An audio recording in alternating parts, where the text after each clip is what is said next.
Hello guys, welcome back to the channel hello Shiksha. तो अब हम पढ़ने जा रहे हैं उमा शंकर जोशी के द्वारा लिखी हुई दो कविताओं को हम पढ़ने जा रहे हैं, जिसमें से एक है हमारी छोटा मेरा खेत और दूसरी है अपने पास कविता कौन सी, बगुलों के पंख। बहुत ही प्यारी कविताएं हैं दोनों। अगर आप ध्यान से पढ़ेंगे, इसके कुछ जो मेन शब्द होते हैं उसको अगर आप याद रखेंगे तो ये चैप्टर की जो है आप व्याख्या भी आराम से कर सकेंगे एंड प्रसंग भी आप इजीली कर पाएंगे।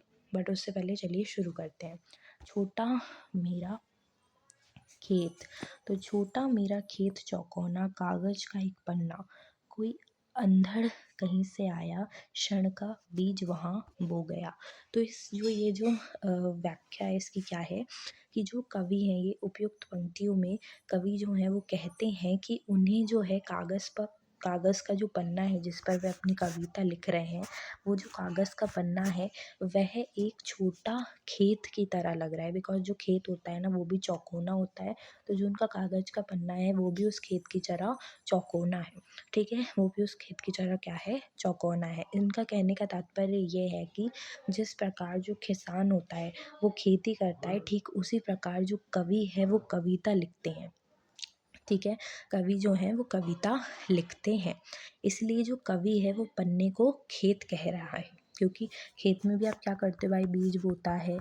ठीक है, वो खेती करता है किसान। वैसे ही जो कवि होते हैं वो क्या करते हैं, इनमें शब्दों की खेती करते हैं, यानी कि शब्दों से क्या करते हैं, कविता या फिर एक छंद का निर्माण करते हैं। ठीक है, अब क्या कहते हैं जो कवि हैं वो कहते हैं कि जिस प्रकार क्या होता है कि आंधड़ यानी कि आंधी कहीं से अगर आती है तो क्या होता है ना कि एक बीज जो है वो हमारा सॉइल के अंदर यानी कि जो धरती है उसके अंदर क्या हो जाता है, बीज बो जाता है। ठीक उसी प्रकार कुछ ऐसी भावनात्मक तूफान जो है हमारे कवि के अंदर आया है, जिसने शब्दों का बीज बोकर चला गया है। और उससे क्या हो रहा है कि उनके अंदर जो समाये हुए जो उनके जो रसायन है यानी कि जो उनके शब्द हैं अब वो बाहर निकल रहे हैं।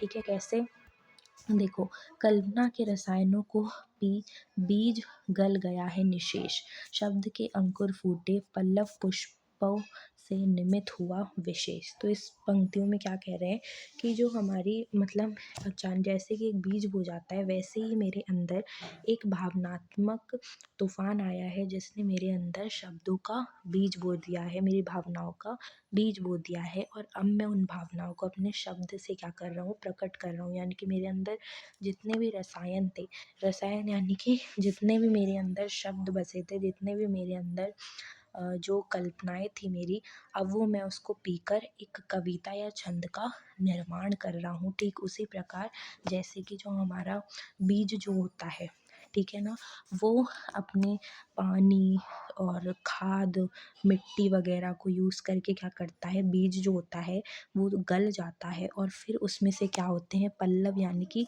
पुष्प और जो फल होते हैं वो उसमें से निकलते हैं। ठीक उसी प्रकार जो शब्द हैं कवि के अंदर, जो उनकी रसायनें हैं यानी कि जो उनकी भावनाएं हैं, कल्पनाएं हैं, वह उसको पीकर जो अपना अंदर जो उन्होंने शब्दों का बीज बोया है उसे अब वो क्या कर रहे हैं, उससे उसके थ्रू अब जो है कविता या फिर छंद का निर्माण हो रहा है। समझ में आई ये वाली बात? ठीक है। झूमने लगे फल, रस अलौकिक, अमृत धाराएं फूटती, रोपाई सड़की, कटाई अनंता की, लुटते रहने से जरा भी अ, कहीं कमी कम नहीं। तो यहाँ पे क्या कह रहे हैं कि अब जो है अपने इन कविता में जो कवि हैं वो कहते हैं कि जो पन्ना जो रूपी खेत है, ठीक है, यानी कि इसमें कवि कहते हैं कि जो अपना जो खेत है ना, अब उसमें हमारी जो ये बीज जो हमने बोया था वो फट कर क्या हुआ है, उसमें से जो फल हैं वो आने लगे हैं, जो कि इतने अलौकिक यानी कि इतने रसमयी हैं, इतने ज़्यादा इनका जो रस है वो इतना ज़्यादा है, इतने ऐसे फूट कर जो है ये क्या कर रहे हैं, जो है अनेक धाराओं में ये फूट कर जो है अमृत के समान इनका जो रस है वो फलों का लग रहा है। ठीक है, अब क्या हो रहा है कि जो लोग हैं वो इससे कितना भी इसको क्या कर लें, कितना भी इससे जो है एक पेड़ से आप कितने भी फल फ्रूट जो है वो आप ले लो, उसके जो फ्रूट्स होते हैं वो कभी कम नहीं होते, बिकॉज़ वो ग्रो करता जाता है। ठीक उसी प्रकार जो कवि हैं वो कहते हैं कि शब्दों की कमी नहीं है, कविता जो है वो अगर एक बार बन गई है तो उसका ये नहीं कि आपने एक बार पढ़ लिए तो उसका मीनिंग ख़त्म हो जाएगा।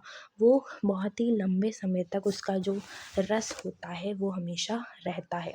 तो अगर आप लिखने के उसमें रहेंगे तो कवि जो हैं वह आगे कहते हैं कि जब पन्ने रूपी खेत पर फल झूमने लगते हैं तो उससे अद्भुत रस की अनेक धाराएं फूट पड़ती हैं जो अमृत के समान होती हैं। ठीक है, ये रचना पल भर में रची थी, यानी कि ये जो कविता थी ये उन्होंने पल भर में रची थी, परंतु उससे फल अनंत काल तक मिलता है। यानी कि जो अगर पेड़ जो है एक बार उग गया है तो अब जो उसमें से हम जो फल जो अब हम लेंगे वो हमको अनंता मिलता रहेगा, जितना भी हम लूट लें वो कभी हमको कम नहीं होगा। ठीक उसी प्रकार जो कविता का जो रस होता है, ठीक है, कविता के रस का पात्र कीमत नहीं होती, यानी कि जो कविता होती है ना उसके रस का कोई कीमत नहीं होता। कवि कहता है कि उसका कविता रूपी खेत छोटा सा है, उसमें रस कभी समाप्त नहीं होता।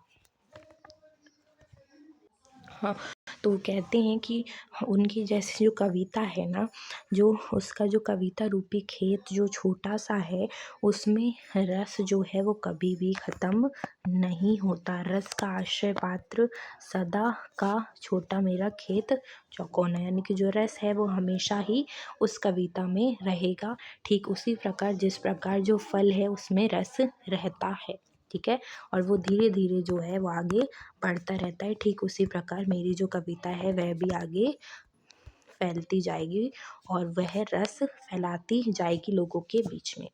अब दूसरी एक और कविता इन्होंने लिखी है जो कि है बगुलों के पंख। ये इसमें क्या है, नभ में पाती बंधे बगुलों के पंख चुराए लिए जाती हैं वे मेरी आँखें। कजरारे बादलों की छाई नभ छाया तैरती सांझ की सतेत श्वेत काया। हौले हौले जाती मुझे बांध निज माया से, उसे कोई तनिक रोक रखो वह तो चुराए लिए जाती है मेरी आँखें, नभ में पाती बंधी बगुलों की पंखें। अब क्या होता है ना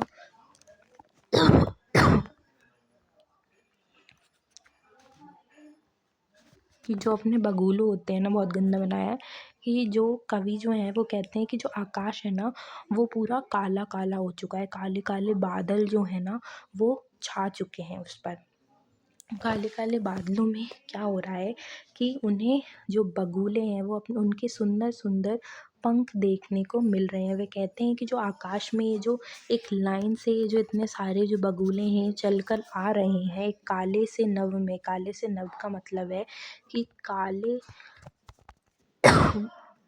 जो है बादलों में, जो कवि है आकाश में छाए काले काले बादलों में जो ये पंक्ति बनाकर, यानी कि एक लाइन में जो बगुले जो हैं जो कि सुंदर सुंदर पंखों को देखता है वो उड़ रहे हैं।